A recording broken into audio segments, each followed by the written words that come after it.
Assalamualaikum warahmatullahi wabarakatuh. Kami dari kelompok 1 ingin melakukan presentasi materi tentang sistem hukum dan keadilan di Indonesia. Tapi sebelum itu, kami ingin memperkenalkan nama anggota kelompok. 1. Ada Aryansyah, 2. Bagus Adi Nugroho, 3. Fadliansyah, 4. Fadlur Rahman, 5. Fardil Prasetyo, 6. Galih Putra Setiawan. Berbagai kasus pelanggaran hukum, keadilan, dan ketertiban. 1. Pelanggaran hukum. Kasus susu formula berbakteri. Mantri Desa Misran dipidana penjara 3 bulan oleh PN Tenggarong tahun 2009. Dia dihukum karena menolong orang, tetapi dianggap salah karena bukan dokter. Putusan ini lalu dikuatkan oleh PT Samarinda beberapa waktu setelah itu. Akibat putusan pengadilan ini, 8 mantri memohon keadilan ke MK karena merasa didiskriminalisasikan oleh Undang-Undang Kesehatan. Lantas, MK mengabulkan permohonan Misran pada 27 Juni 2011. Akibat dikabulkannya permohonan ini, maka mantri di desa seluruh Indonesia boleh melayani masyarakat layaknya dokter atau apoteker dalam kondisi darurat. Mahkamah Konstitusi menilai pasal 108 ayat 1 Undang-Undang Nomor 36 Tahun 2009 bertentangan dengan Undang-Undang Dasar 1945. Pasal yang tidak mempunyai kekuatan hukum yaitu sepanjang frase harus dilakukan oleh tenaga kesehatan yang mempunyai keahlian dan kewenangan sesuai peraturan perundangan. 2. Pelanggaran keadilan. Kasus Nenek Asyani terdakwa pencuri kayu divonis 1 tahun penjara. Pada tahun 2015 silam, Nenek Asyani asal Situbondo, Jawa Timur divonis bersalah karena terbukti mencuri 2 batang pohon jati milik perhutani untuk dibuat tempat tidur. Nenek Asyani divonis 1 tahun penjara dengan masa percobaan 1 tahun 3 bulan dan denda 500 juta rupiah. Subsider 1 hari hukuman percobaan.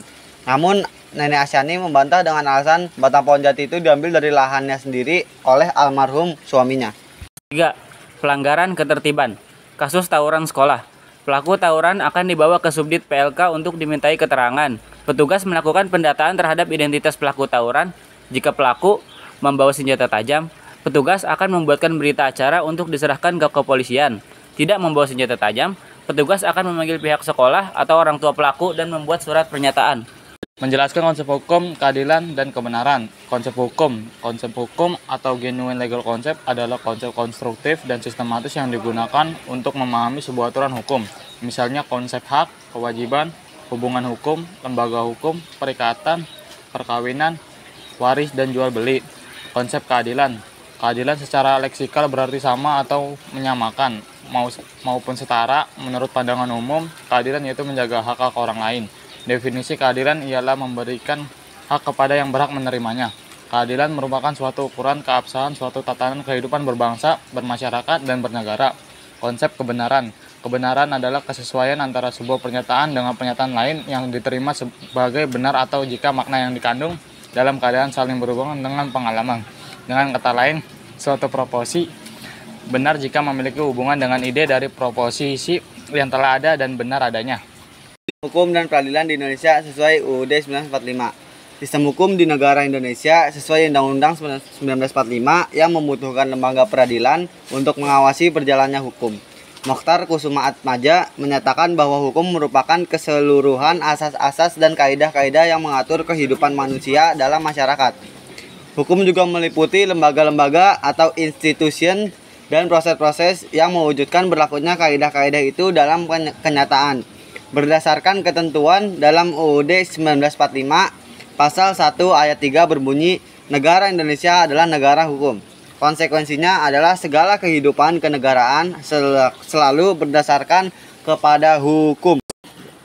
Sistem peradilan di Indonesia sesuai UUD 1945. Peradilan adalah segala sesuatu yang berhubungan dengan tugas negara.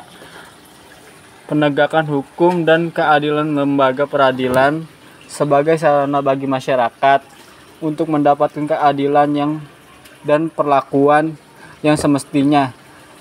Di depan hukum, tugas warga negara adalah menampilkan sikap positif terhadap proses perlindungan dan penegakan hukum di Indonesia. Perilaku sikap disiplin terhadap aturan sebagai cerminan sistem hukum dan peradilan di Indonesia. Ciri-ciri seseorang yang berperilaku sesuai dengan hukum yaitu sebagai berikut. 1. Perilaku yang diperbuat disenangi oleh masyarakat pada umumnya. 2. perilaku yang diperbuat menciptakan keselarasan. 3. Perilaku yang diperbuat tidak menimbulkan kerugian bagi dirinya sendiri dan bagi orang lain. 4. Perilaku yang diperbuat mencerminkan sikap sadar hukum. 5. Perilaku yang diperbuat tidak menyinggung perasaan orang lain. 6. Perilaku yang diperbuat mencerminkan sikap patuh terhadap hukum.